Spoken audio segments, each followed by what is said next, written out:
हरे कृष्णा के द्वारा अंतर्राष्ट्रीय कृष्ण भावनामृत संघ इस्कॉन के द्वारा सेंटर आपको आमंत्रित करता है जगन्नाथ भव्य रथ यात्रा महोत्सव में। इस जगन्नाथ रथ यात्रा में देश विदेश के भक्त कीर्तनों की प्रस्तुतियां देंगे।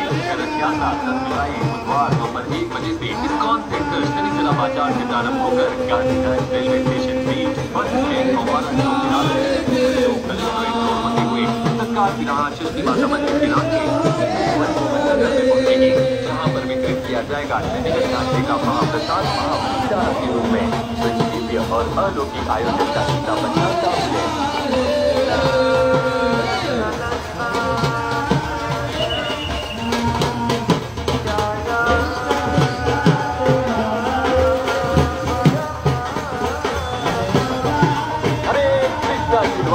अंतर्राष्ट्रीय कृष्ण भावनामृत संघ इस्कॉन द्वारा सेंटर आपको आमंत्रित करता है जगन्नाथ भव्य रथ यात्रा महोत्सव।